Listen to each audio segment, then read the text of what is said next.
So if you're a local reporter, please raise your hand. Ma'am? Hi, Senator. Thank you for your time. It's Mary Jo Ola with TMJ4 News here in Milwaukee.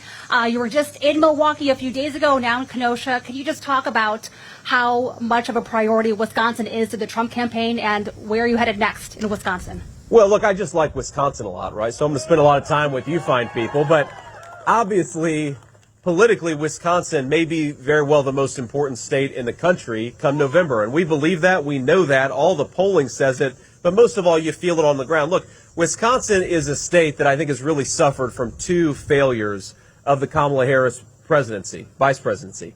The first is Wisconsin is a great and proud manufacturing state with a lot of skilled craftsmen and a lot of people who work with their own hands, make things with their own hands. And they know that with Kamala Harris's policies that raise the cost of energy, you're shipping a lot of good manufacturing jobs off to China. President Trump and I believe we ought to keep those manufacturing jobs right here in Wisconsin. Let's do it with Wisconsin workers, and let's produce prosperity for the whole country. And the second thing is, you saw it with the riots in Kenosha in the summer of 2020. Wisconsin has suffered when you don't have good, smart, pro-public safety leadership. And that's what Donald Trump and I want to bring back to the White House is back in the blue, supporting our police officers and making sure that public safety is the birthright of every American citizen. I think that message, that shared economic and public safety message, is going to bring Wisconsin home to Republicans in 2024, and it's going to make Donald Trump the President of the United States again. So, yes, it's very important. I also say, when my kids came up here for the RNC convention 4 or 5 weeks ago, the one place they really wanted to go was the Cheese Castle. So, if you've all, how many of you have been to the Cheese Castle? All right, good. So my kids have been to the Cheese Castle. The first time I ever came to Wisconsin was 12 years ago with my then girlfriend, now my wife. We made our stop at the Wisconsin Cheese Castle. So every time we come back, we got to stop at the Wisconsin Cheese Castle. But it's good to be here. We love the state. Other local reporters, ma'am. Hi, Megan Marshall with Spectrum News. This is the second endorsement from a local law enforcement here in Wisconsin. Tell me why that's so important to you and your campaign. Well, I think it speaks to the fact that law enforcement knows who's on their side, right? Donald Trump has been endorsed by so many law enforcement organizations across the country, but now 2 in the state of Wisconsin just the past week, because they know that Donald Trump is the one who's actually going to stand up for them and support them.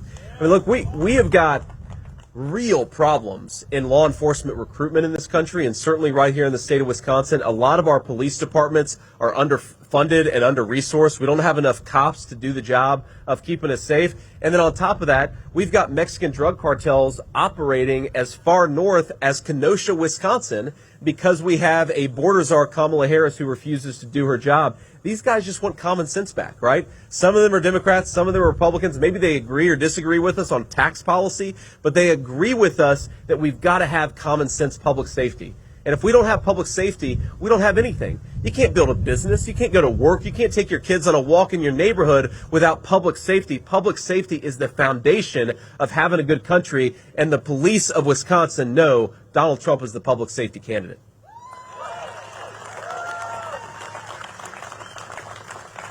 A few more locals, ma'am, yes. Yeah, I'm Hannah Hilliard with Channel 12 from up in Milwaukee. Obviously, there is a big event happening not too far away from here over in Chicago. Did you catch any of the DNC tonight, or last night? If you did, what were your immediate thoughts? Well, my immediate thoughts were all the people booing. I agree with them. That was my response to it, was boo. I watched little bits and pieces of it. We were out campaigning yesterday, so I got home to Cincinnati a little on the later side yesterday, so I watched some of it. I will say just the contrast between the public safety policies of Kamala Harris and Donald Trump is really striking, and it's almost a joke to me that they held it in Chicago, which has become the murder capital of the United States of America thanks to very failed Democrat leadership. I mean, I believe last weekend in the city of Chicago, you had something like 40 shootings and 17 people who lost their lives. That is something that we would not accept in a third world country, much less in one of our beautiful, great American cities like Chicago. And my little theory about why they decided to have the convention in Chicago is, Tim Walz has been going around saying that he served in war, and maybe they did it in Chicago so that he could actually accurately say that he visited a combat zone.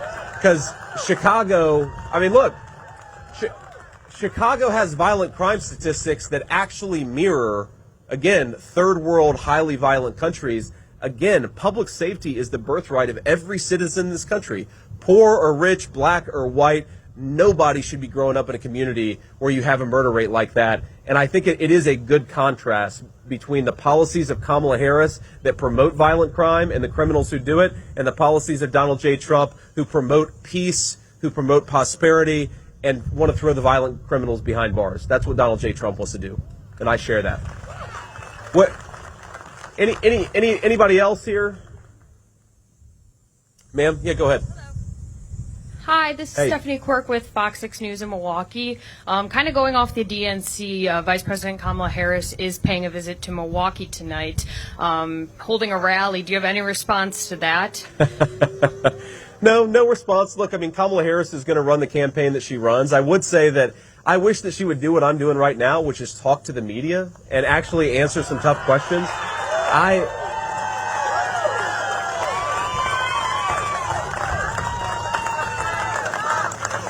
I mean, if you think what I'm doing here right now, what am I asking? The question I'm asking is for the fine people gathered to vote for me to be their vice president of the United States. What an awesome responsibility, and what an incredible thing that I'm asking them to do. Now, Kamala Harris is going around asking people to be their president of the United States, but she won't answer a single tough question, and she won't interact with the American people unless there's a teleprompter standing between them and her. And I think that's crazy. And I think that what the media has got to start doing is it's got to start saying, look, if Kamala Harris is not going to stand and answer some tough questions, we're going to stop giving her this fake fawning coverage. Demand that she do what any president has had to do, which is answer some tough questions. But look, her argument, I can't get over this, because you watch her rallies, and Kamala's argument is something that I could not stay with a straight face. She stands there and says on day one, she's going to tackle the housing affordability crisis in our country. On day one, she's going to tackle the grocery affordability crisis in our country, and they are crises. Well, Kamala, day one was 3.5 years ago. You've been the vice president for 3.5 years. What the hell have you been doing for all that time? So for the people in Milwaukee who are going to go to her rally or going to listen to what she says, I just asked them, if she has such good ideas for how to bring down the cost of food and groceries and housing, why doesn't she do it now? She's the vice president. Not talk about what she's going to do in 6 months. Do it now, because she's got the power right now.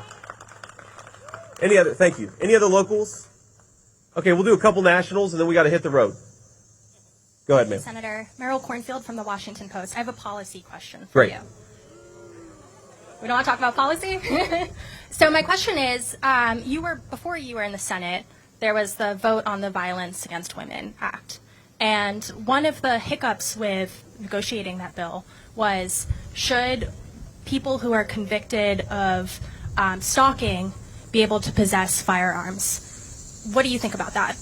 Well, look, I think that we certainly don't want violent criminals to have access to weapons. And that includes people, I think, who have been convicted of stalking. But I think it's important to say convicted. And what a lot of those of us who are pro-Second Amendment, what we don't want is, we don't want somebody to have their gun rights taken away when they haven't actually been in a court of law, right? Whether it's a First Amendment right, a Second Amendment right, any right, you are entitled to due process in this country.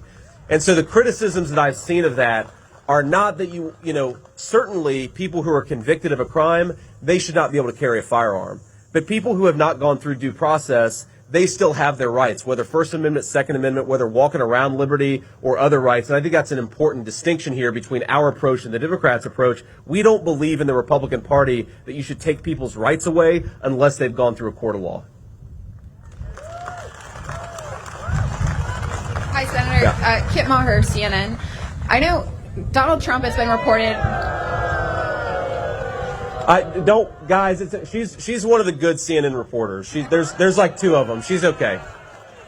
Back to my question. So Donald Trump has enlisted the help of Tulsi Gabbard to prep for his debate. I'd like to know how you were prepping for a debate with Tim Walz, who has described himself as a bad debater. Who's helping you, and how are you prepping?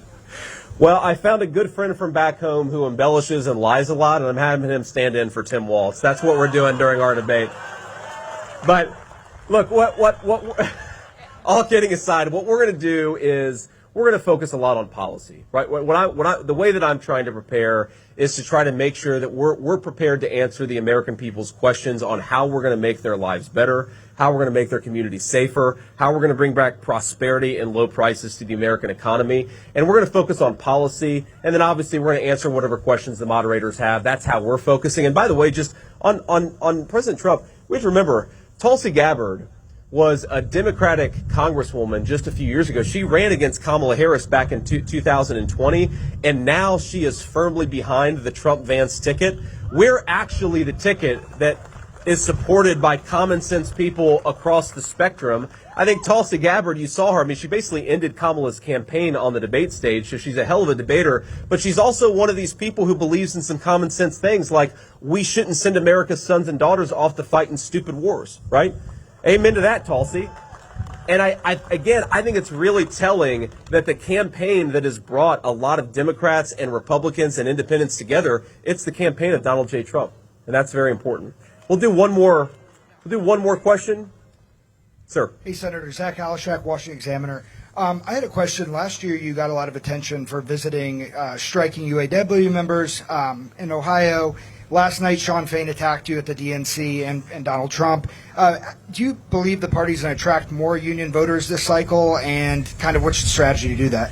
Look, I think that my message to Sean Fain and any other leader of the labor movement would be, who is the campaign? Which campaign is actually going to protect the jobs of American workers, union and non-union alike? It's the campaign of Donald J. Trump. So sign up, get involved, and support the candidate that's actually going to protect your jobs. Now, Sean Fain, he'll go on TV and say that a majority of his membership is going to actually back Donald Trump. Why are a majority of auto workers going to back Donald Trump? The same reason a majority of American manufacturers across the spectrum are going to back Donald Trump, because he's the one who wants to protect their job.